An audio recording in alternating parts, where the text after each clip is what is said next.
Puji dan syukur kita panjatkan kehadirat Allah Subhanahu wa Ta'ala, karena atas rahmat dan karunia-Nya lah kita dapat berkumpul dalam acara tausiah yang bertema tips menghadapi ujian.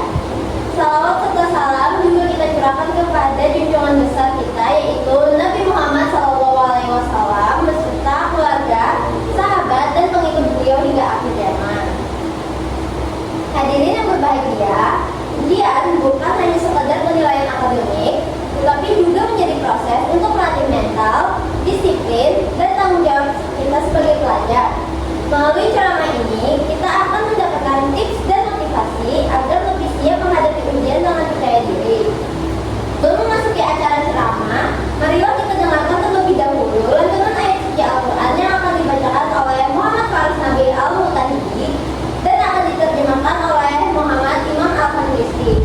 Kepada Faras dan Imam, waktu dan tempat dipersilakan.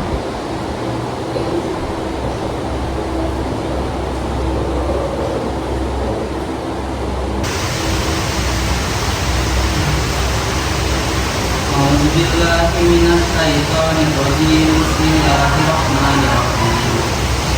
Ya ayyuhalladzina amanu ista'iinu bis-sabri was-shalah. Innallaha ma'as-shabirin. Wa la taqulu liman yuqtalu fi sabilillahi amwat bal ahya'u illa tashkurun. Wa la nabluwannakum bisyai'in minal khawfi wal ju'i wa naqsin minal amwali wal anfusi was samarat wa basyirus sabirin alladzina idza asabathum musibatun qalu inna lillahi wa inna ilaihi raji'un. Sadaqallahul azim. Aku berlindung pada Allah dari godaan setan yang terkutuk dengan menyebut nama Allah yang Maha Pengasih lagi Maha Penyayang. Wahai orang-orang yang beriman, mohonlah pertolongan kepada Allah dengan sabar dan sholat. Sungguh Allah beserta orang-orang yang sabar. Dan janganlah kamu mengatakan orang-orang yang terbunuh di jalan Allah mereka telah mati. Sebenarnya mereka hidup, tetapi kamu tidak menyadarinya. Dan kami pasti akan menguji kamu dengan sedikit ketakutan, kelaparan, kekurangan harta, jiwa, dan buah-buahan.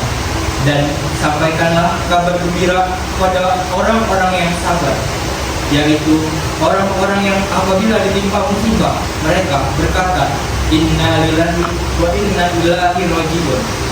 Sesungguhnya kami milik Allah dan kepadanya lah kami kembali.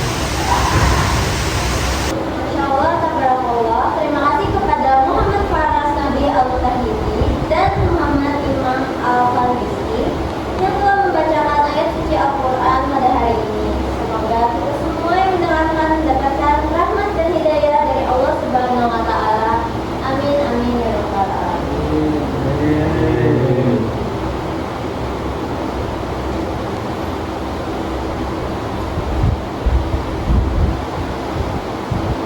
Baik, setelah ini kita akan mendengarkan ceramah dari narasumber kita pada hari ini, yaitu Dian Al-Fakir Kian Matarautan. Beliau akan menyampaikan materi mengenai tips menghadapi ujian agar kita dapat belajar dengan efektif dan mengurangi rasa cemas saat ujian berlangsung. Setelah ini kita akan mendengarkan ceramah dari narasumber kita pada hari ini, yaitu Dian Al-Fakir Kian Matarautan. Beliau akan menyampaikan materi mengenai tips menghadapi ujian agar kita dapat belajar dengan efektif dan mengurangi rasa cemas saat ujian berlangsung. Tanpa berlama-lama, pada Dian Al-Fakir Kian Matarautan yang sudah tempat mempersilakan.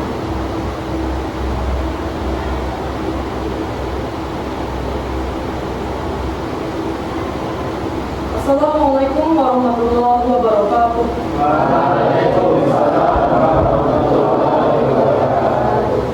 Umar bin Khattab pernah berkata, didiklah anak-anak mereka, karena mereka diciptakan untuk zaman yang berbeda dengan zaman itu. Alhamdulillah, Alhamdulillah, Alhamdulillahirabbil alamin. Segala puji hanya milik Allah Subhanahu wa taala. Zat yang Maha mengetahui, Maha mengatur, dan Maha bijaksana dalam setiap perkataannya. Salawat serta salam semoga senantiasa tercurah kepada Nabi besar Muhammad Sallallahu Alaihi Wasallam, teladan agung dalam ilmu, akhlak, dan keteguhan jiwa. Hadirin yang dirahmati Allah, ketika yang tadi salah sedang berbicara kepada kita semua yang hadir hari ini, termasuk saya. Kita, para pelajar, telah hidup di zaman penuh tantangan, penuh persaingan dan penuh tekanan akademik. Dan salah satu bentuk pendidikan paling nyata yang kita hadapi hari ini adalah ujian. Bukan hanya ujian di atas kertas, tapi juga ujian mental, kejujuran, dan juga keteguhan hati. Di sini saya ingin menjelaskan beberapa hal. Saya tidak punya hak untuk memperingatkan, tapi saya punya hak untuk mengingatkan. Maka saya ingin mengingatkan beberapa hal. Salah satunya adalah ujian bukan sekedar pertanyaan, tapi juga proses pembentukan jiwa. Hadirin yang berbahagia, seringkali ujian kita anggap sebagai momok yang menakutkan, hal-hal yang ingin kita hindari. Padahal dalam agama Islam, ujian adalah sarana pembentukan kualitas diri. Allah Subhanahu wa taala berfirman dalam surah Al-Mulk ayat 2. Allazi khalaqal mauta wal hayata liyabluwakum ayyukum ahsanu amala. Dialah yang menciptakan hidup dan mati untuk menguji kalian semua. Siapa di antara kalian yang paling baik amalnya? Allah tidak pernah bertanya kepada kita siapa yang paling sempurna, tetapi siapa yang paling bersungguh-sungguh dan yang paling jujur dalam prosesnya di antara kita semua. Kedua, saya ingin mengingatkan, luruskanlah niat kalian, karena niat adalah fondasi ketenangan sejati. Kegelisahan menjelang ujian seringkali bukan karena kita kurang belajar, tapi karena niat kita salah. Niat kita terlalu berat oleh ekspektasi manusia, baik dari diri kalian sendiri atau baik dari lingkungan eksternal, bisa dari orang tua, bisa dari guru. Rasulullah SAW bersabda, sesungguhnya setiap amal bergantung pada niatnya. Ketika niat kita lurus, belajar sebagai ibadah, belajar sebagai bentuk amanah ilmu yang kita tanggung jawabkan, maka belajar tidak lagi melelahkan jiwa, melainkan menyenangkan hati kita semua. Ketiga, ikhtiar sebagai disiplin.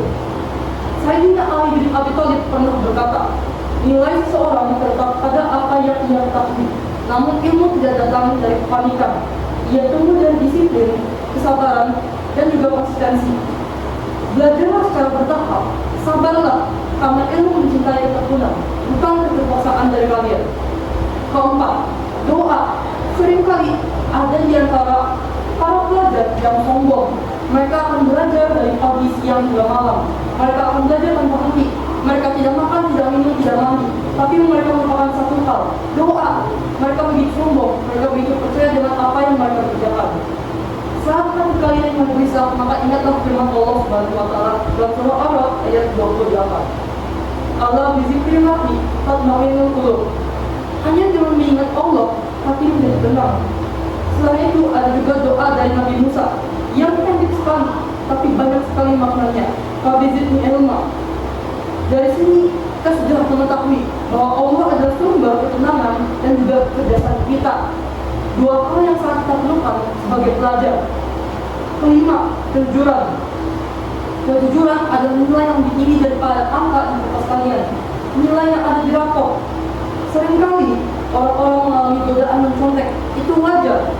Sebagian orang memiliki niat yang salah. Mereka ingin menang, bukan ingin mendapatkan manfaat dari belajar. Maka mereka ingin mencontek supaya bisa mengalahkan teman-temannya, supaya meraih peringkat tertinggi. Maka saya ingatkan, Imam Syafi'i pernah berkata, ilmu adalah cahaya, dan cahaya tidak diberikan kepada mereka yang hatinya kotor.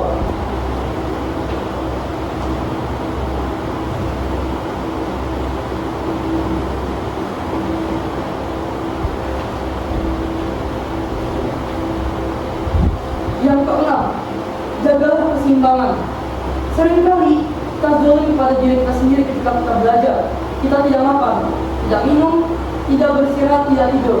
Kita rela belajar hingga malam. Padahal istirahat adalah hak kita. Istirahat adalah hak tubuh kita. Istirahat adalah hak pikiran kita. Hadirin yang dirahmati Allah, dalam Islam kita tidak diajarkan untuk memaksa diri yang merupakan sholat, istirahat, dan kesehatan kita. Karena apa yang jernih lahir dari jiwa yang tenang dan sehat. Ketujuh, tawakal. Nah, di sini saya ingin mengingatkan kembali lagi, bertawakallah, serahkan hasil kita dengan keyakinan penuh pada Allah Subhanahu wa Ta'ala. Setelah niat kita lurus, usaha kita maksimalkan, doa kita panjatkan, maka bertawakallah.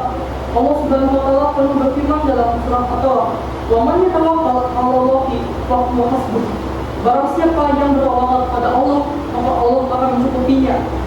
Hadirin yang saya muliakan, mengenai perihal ini, kita bisa belajar dari kisah seorang penuntut ilmu dari negeri Baghdad. Bertahun-tahun jauhnya dari masa ini, yaitu Imam Ahmad bin Hanbal. Saya yakin teman-teman semua sudah mengetahui siapa beliau. Dikisahkan pada masa mudanya, Imam Ahmad pernah melakukan perjalanan yang sangat jauh hanya untuk mempelajari satu hadis, satu saja, tidak lebih. Dalam sebuah ujian hafalan, beliau sebenarnya ragu terhadap suatu lafaz hadis. Namun, jika beliau membacanya, tidak ada yang paham, tidak ada yang tahu, tidak ada yang sadar. Beliau bisa saja membacanya, tidak ada orang yang mengingkari kesalahan tersebut. Namun, Imam Ahmad memilih diam. Beliau berkata, "Aku lebih memilih dinilai kurang daripada menyampaikan ilmu yang tidak aku yakini kebenarannya." Pada kejujuran itulah Allah mengangkat derajat beliau, bukan hanya sebagai ulama besar, tetapi sebagai teladan integritas ilmu sepanjang zaman. Hadirin yang berbahagia, kisah ini mengajarkan kita bahwa kejujuran dalam proses jauh lebih mulia daripada hasil yang kita paksakan. Hasil yang dipaksakan ini adalah hasil dari menjolimi diri kita sendiri. Maka kita menjolimi diri kita sendiri. Setelah itu mengapa kita pula menjolimi orang lain? Mengapa kita tega melakukan kecurangan, mencontek? Baiklah, apakah ada hadirin ataupun saudara-saudari yang ingin bertanya? Silakan. Saya Andrawal Taujib izin bertanya, bagaimana memaksimalkan ikhtiar secara efektif? Baiklah, terima kasih atas pertanyaan yang diberikan oleh saudara Anda. Di sini saya akan menjawab dengan membawa teologi Islam. Baiklah, dalam teologi Islam kita semua umat Muslim itu tidak bertanggung jawab terhadap hasil kita, tapi kita bertanggung jawab terhadap usaha kita. Hasil itu adalah nomor kesekian, usaha adalah yang paling utama. Mengapa begitu? Karena hasil itu urusannya adalah ketetapan Allah, qadar. Jika kalian kerja qadar dan qadar. Jadi kalian luruskan terlebih dahulu niat kalian, seperti yang saya sebutkan tadi. Niat kalian adalah berusaha, bukan memiliki hasil yang terbaik. Karena seperti yang saya sudah sebutkan di ceramah sebelumnya, niat itu adalah fondasi. Sebutkan rumah mana yang mampu bertahan tanpa fondasi? Tidak ada.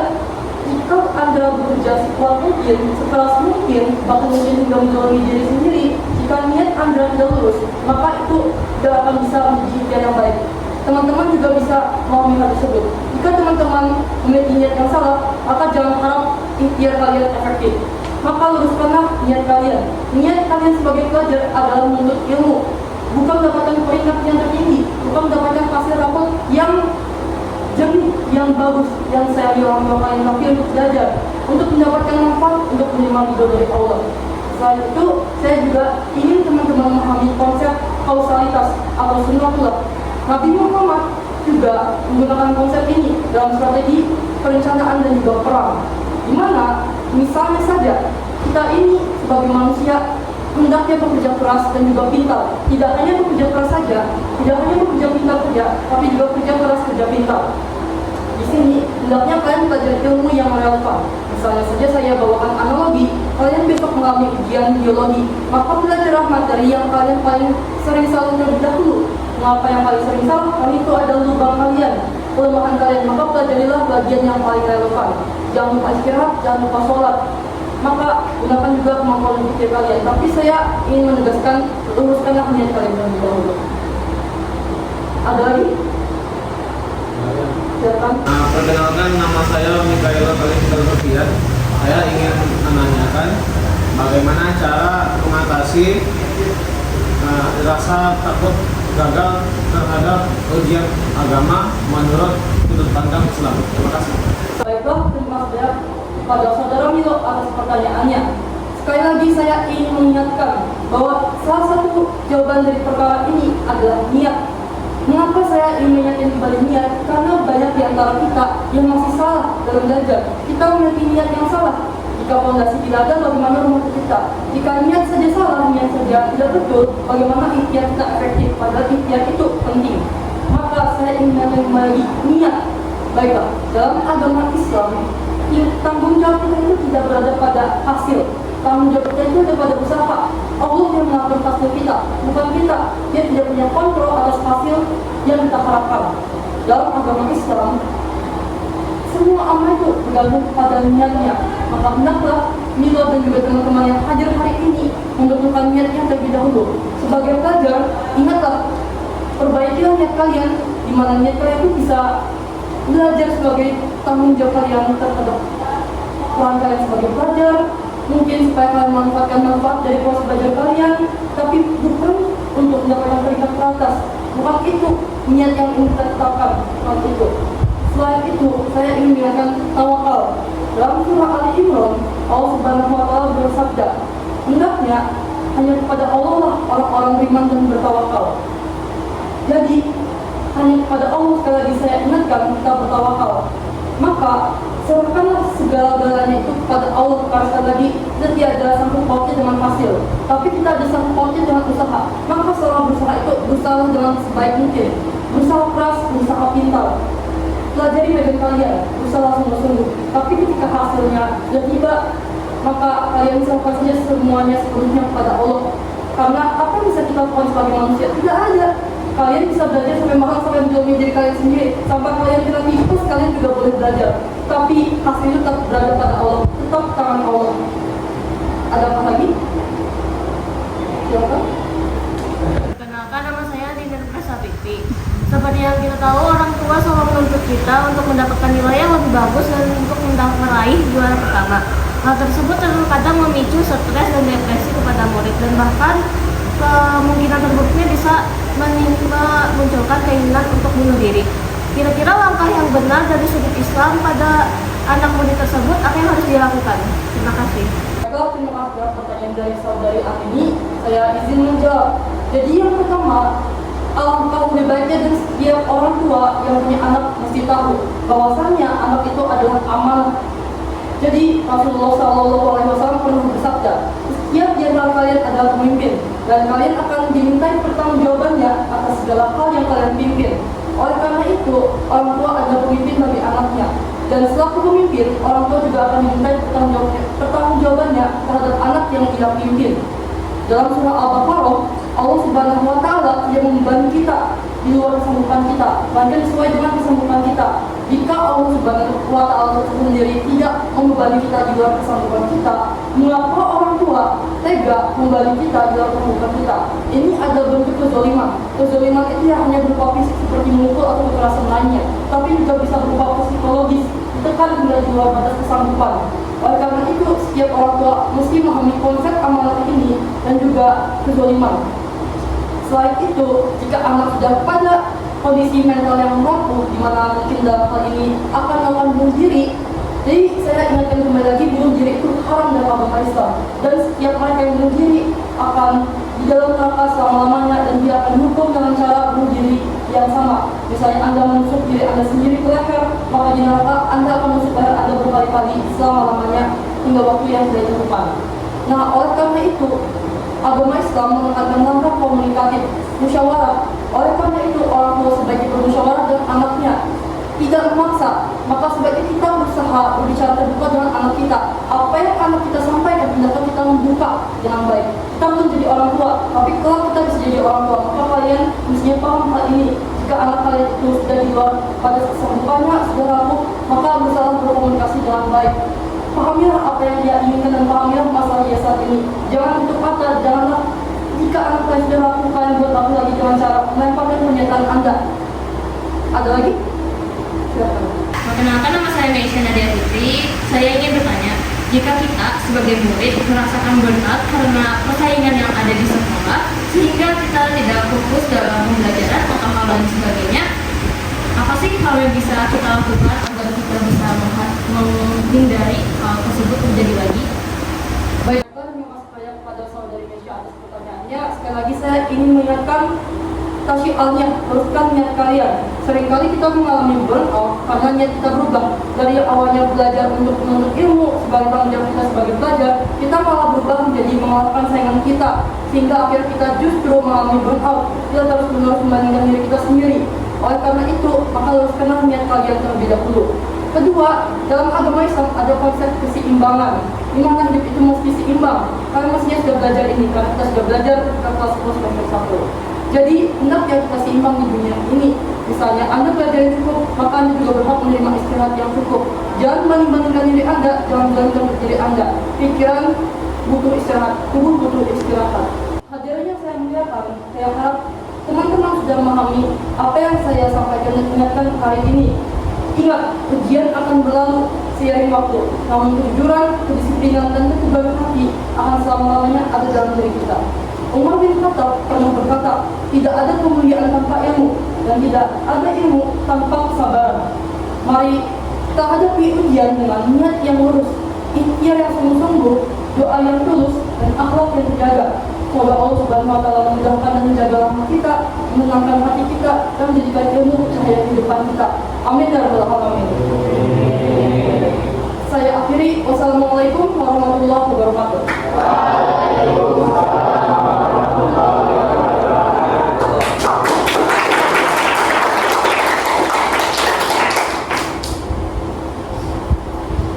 Terima kasih kepada Dian Al-Fatir Keana Tarakan atas penyampaian materi yang sangat bermanfaat dan inspiratif. Semoga apa yang disampaikan dapat kita terapkan dalam persiapan menghadapi ujian nanti. Baiklah, demikian rangkaian acara ceramah dengan tema tips menghadapi ujian. Saya selaku pembawa acara mohon maaf apabila selama memandu acara terdapat salah kata atau ada kata-kata yang kurang berkenan. Saya akhiri. Wassalamualaikum warahmatullahi wabarakatuh.